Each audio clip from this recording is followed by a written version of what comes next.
What if the problem wasn't them? What if it was Hollywood? Every era has its icons. The stars who play the game, who charm the cameras, who slip easily into the system. But beneath the surface of red carpets and carefully crafted personas lies another kind of figure. The one Hollywood couldn't label, couldn't control, and most of all, couldn't understand. These were not failure. They were not too strange, too emotional, or too intense. They were simply too real for a machine built on illusion. Some of them spoke in a rhythm no one else heard. Others bled into their roles so deeply it frightened the studios. A few rejected the spotlight altogether, or twisted it into something unrecognizable. They weren't difficult. They were just uncontainable. They were the misfits who didn't want to fit, the prophets ahead of their time, the ones who refused to sand down their edges just to survive in a business that thrives on symmetry and safety. And the result? Hollywood exiled them, or worse, pretended they never existed. But their performances haunt the screen.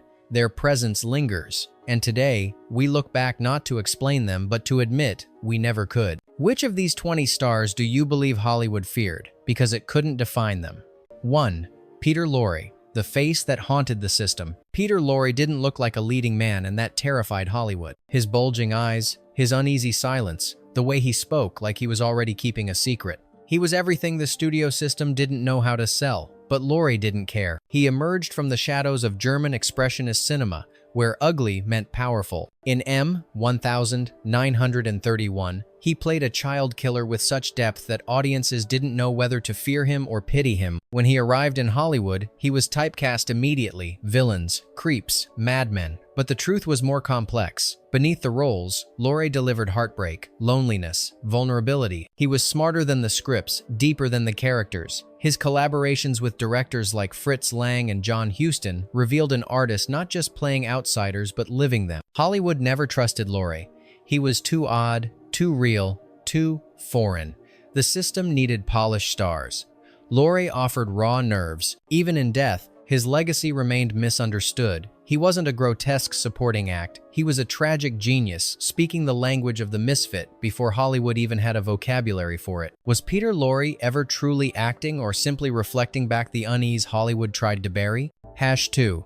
Tilda Swinton. Beyond gender, beyond definition. Tilda Swinton doesn't play roles. She inhabits dimensions. From the start, Hollywood didn't know what to do with her. Too androgynous, too cerebral, too British, too alien. But that was exactly the point. Swinton never wanted to be a star. She wanted to be a vessel. Her performances feel like transmissions from another reality. In Orlando, she transcended gender like it was just a change of costume. In Michael Clayton, she portrayed a corporate villain, not with mustache-twirling evil, but with quiet corporate terror. Even in Snowpiercer or Doctor Strange, she twisted genre into abstract performance art. Hollywood loves categories. Swinton dismantles them. Female-led, villain, hero. She slips between them like mist. When asked about her identity, she often answers in riddles, turning interviews into performance pieces. The industry eventually gave her awards, but they never gave her a box to fit in. She doesn't crave transformation. She is transformation. And for a system built on predictability and marketability, that's deeply unsettling. Did Hollywood celebrate Tilda Swinton for her talent, or simply because it couldn't ignore the force she became? #3. Montgomery Clift, the fragility Hollywood feared. Montgomery Clift wasn't just handsome, he was haunted. When he arrived in post-war Hollywood, he didn't look like a rebel, but he moved like one.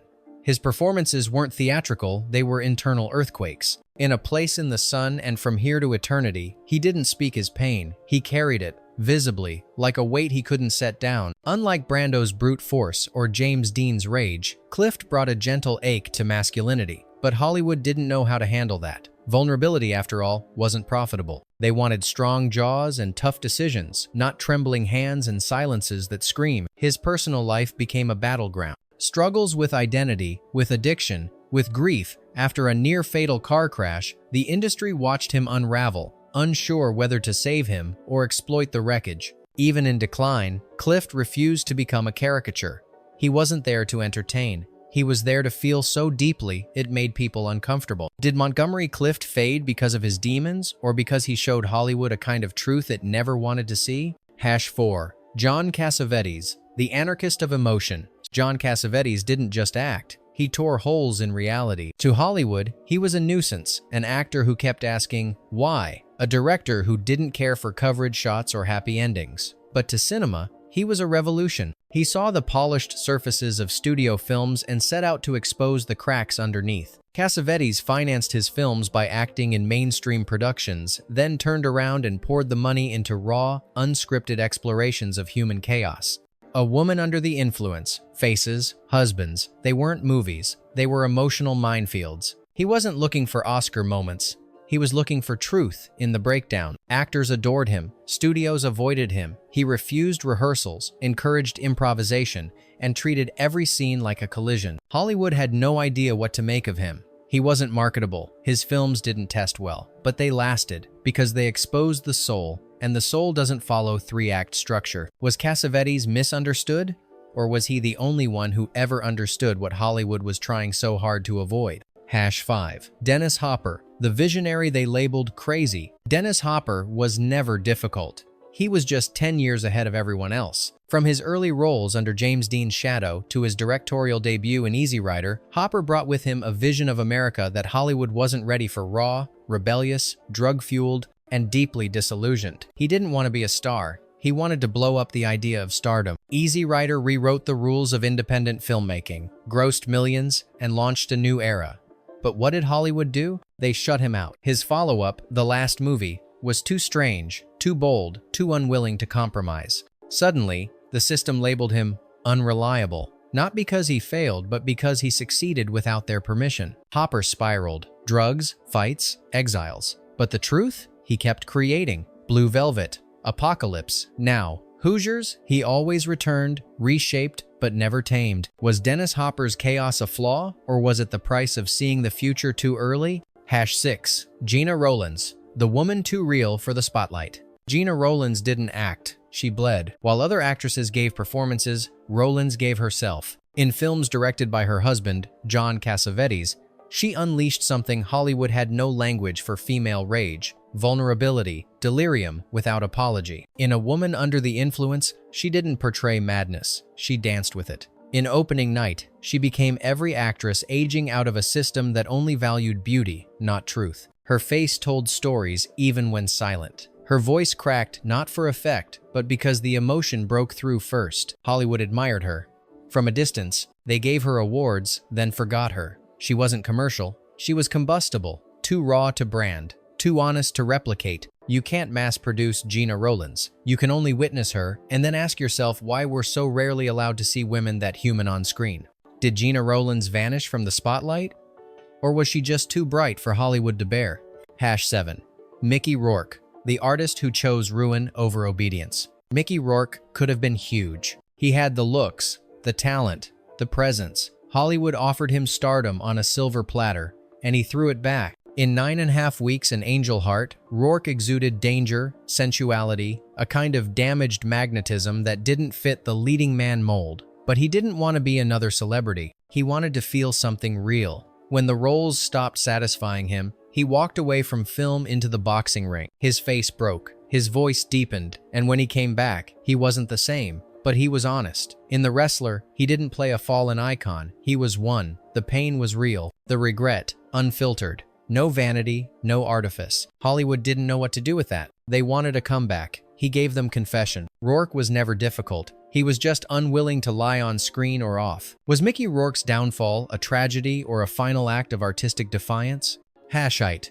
Harvey Keitel, the actor who refused to flinch. Harvey Keitel never blinked. Not in Taxi Driver, not in Bad Lieutenant, not in any scene where most actors would have turned away. Hollywood prefers polish. Keitel preferred truth, even when it was violent, broken, ugly. He wasn't a method actor in the way studios marketed.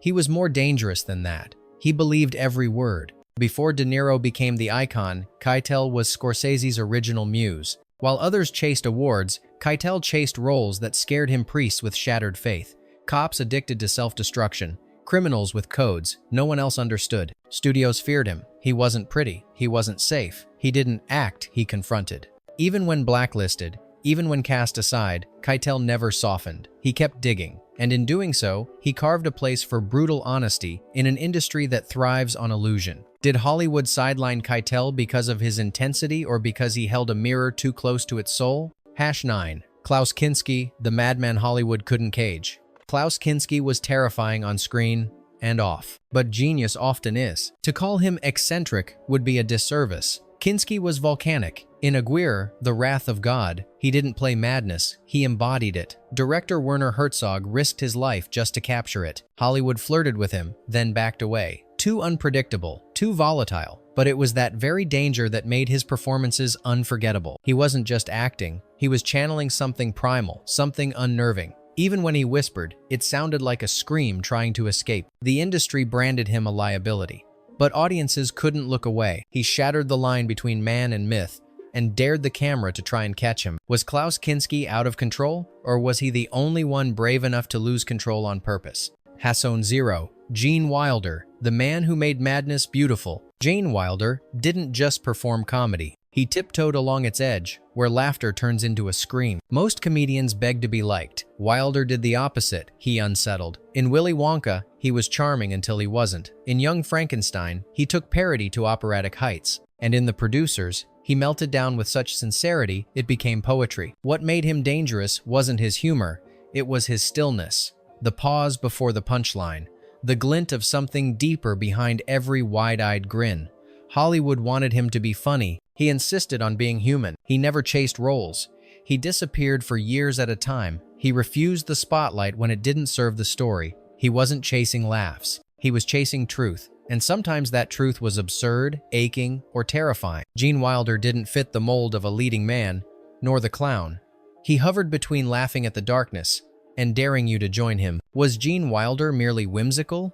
Or did he understand that madness was the only sane response to a world built on illusion? Hassanon. Isabelle Adjani. The storm in human form.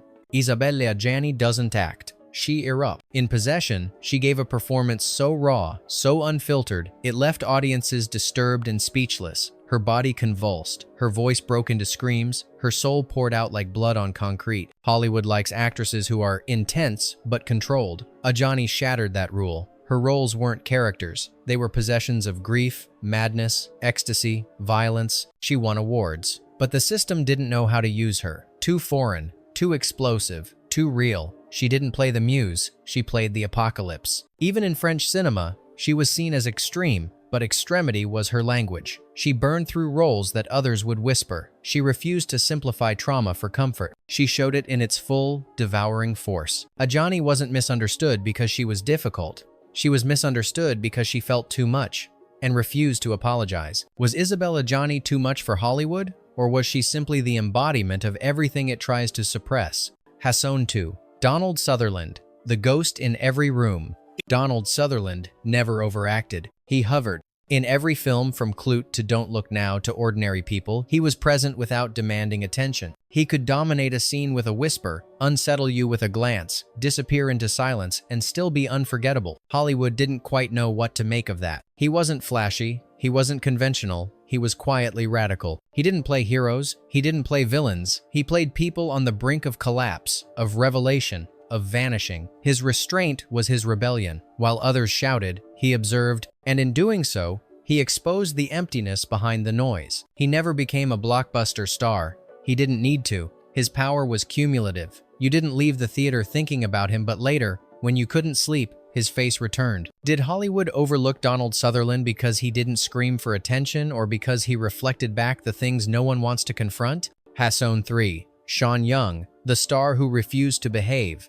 Sean Young was supposed to be a star. She had the face, the voice, the breakout role in Blade Runner. But Hollywood doesn't just want beauty, it wants obedience. And Sean Young refused. She clashed with directors, spoke her mind, demanded respect on sets where silence was expected. Rumors spread, labels were attached. Unstable, difficult. But when you look closer, the truth stings. She was punished for being honest in a system built on performance on and off screen. After Blade Runner, her career should have soared. Instead, it stalled. Studios whispered, roles vanished. She became a cautionary tale when she should have been a case study in how the industry gaslights women who won't play along. She was never less talented. She just stopped pretending. And for Hollywood, that was unforgivable. Did Sean Young sabotage her own career, or did she simply say out loud what every actress was supposed to swallow? Hasson 4. Crispin Glover. The beautiful unknowable. Crispin Glover doesn't act. He performs confusion. He walks into scenes like a glitch in the system, off rhythm,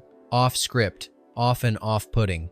And that's exactly why he's unforgettable. From Back to the Future to River's Edge to his own surreal film experiments, Glover has built a career out of defying every expectation. His gestures are strange, his pauses unsettling, his presence uncategorized. Hollywood tried to use him, then tried to erase him. He sued producers, made bizarre late-night appearances, and created art films that were closer to psychological tests than narrative stories. Was it an act? Was it real? That's the wrong question. Crispin Glover isn't trying to be understood. He's forcing the audience and the industry to feel uncertain. And nothing threatens Hollywood more than someone who can't be predicted, packaged, or marketed. Was Crispin Glover ever part of Hollywood, or was he just passing through to leave a trail of questions behind? Hasson 5. Jeff Goldblum.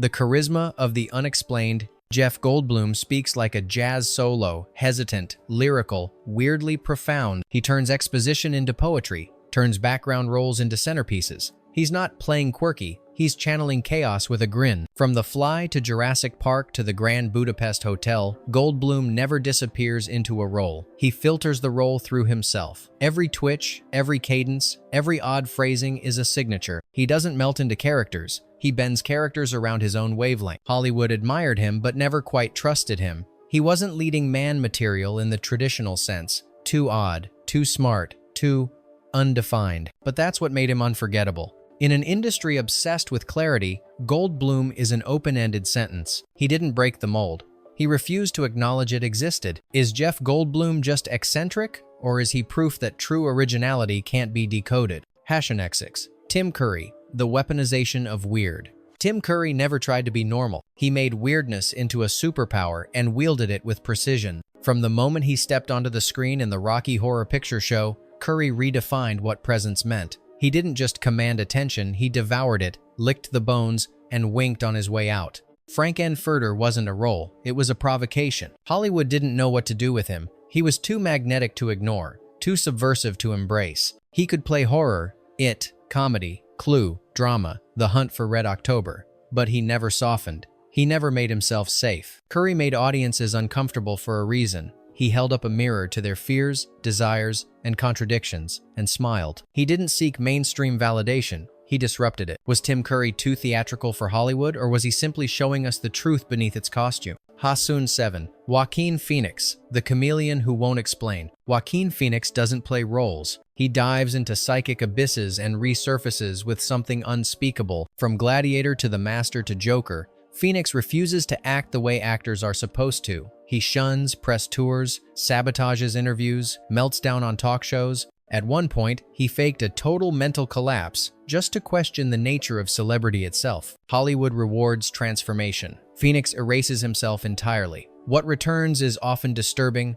haunting, impossible to look away from. Directors call him a genius. Studios call him difficult. The audience calls him mesmerizing. But no one calls him predictable. Even when he wins like at the Oscars, he seems uncomfortable in victory, as if success itself is a trap. Has Joaquin Phoenix mastered the art of performance, or has he simply rejected the idea that it ever needed to be performed at all? Hasson 8. Cate Blanchett, the star who became a mirage. Cate Blanchett isn't a shapeshifter, she is a living illusion. In Carol, she was elegance incarnate. In Blue Jasmine, a woman unraveling in slow motion. In Tar, she became a maestro of control descending into chaos. Each time, she vanished, and yet remained unmistakably herself. Hollywood celebrates transformation, but Blanchett doesn't just transform, she disappears into archetypes, then bends them from within. She can be mother, monster, lover, liar, and you believe all of it because you can't find her underneath it. That terrifies Hollywood, because stars are supposed to be recognizable, marketable, fixed. Blanchett is none of those things. She floats above it all, unreachable, unknowable. You don't remember what she wore.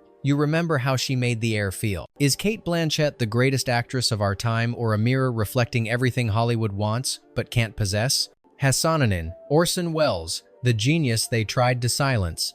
Orson Welles didn't climb the ladder. He blew it up and built his own, and Hollywood never forgave him. At 25, he created Citizen Kane, a film that rewrote the language of cinema. The industry should have crowned him. Instead, they tried to bury him. Why? Because he told the truth about power. Because he refused to obey. Because he was smarter than everyone else in the room and didn't hide it. After Kane, studios slashed his films, sabotaged his releases, and painted him as difficult. But he never stopped creating. The Magnificent Ambersons, Touch of Evil, F for Fake. They were not just films, they were battles. Wells was punished not for failing, but for being too good, too soon, and too independent. He didn't play the Hollywood game. He saw it for what it was, a house of mirrors with too many shadows. Was Orson Welles a tragic genius, or did he simply refuse to shrink himself to fit inside a studio frame? #20. Björk, the voice from another dimension. Björk doesn't perform. She arrives like a cosmic event. Though better known as a musician, her role in Dancer in the Dark stunned critics and audiences alike. It wasn't just acting, it was a total psychic exorcism. The pain was real, the suffering wasn't staged. She later said she would never act again. Hollywood begged. She walked away. Why? Because the process wounded her. Because the industry tried to mold something that couldn't be molded. Because she belongs to no system, no genre, no definition. Her music is cinematic, her presence magnetic, her refusal absolute. In an era of overexposure, Björk remains a mystery by choice. And that may be the ultimate rebellion in a world obsessed with visibility. Did Björk leave Hollywood? Or did she simply return to the universe that sent her? These were not rebels, not troublemakers, not oddities. They were warnings that the human soul cannot be streamlined for box office appeal. Hollywood couldn't understand them because they weren't there to be understood. They were there to disturb, to challenge, to reflect truths the industry would rather ignore. And in doing so, they became immortal, not as stars, but as forces. Now we ask you, which of these outsiders haunted you the most? Or better yet, which star did we miss because the world still isn't ready for them? Comment below, subscribe if you haven't, and share this video with someone who believes cinema is more than just entertainment.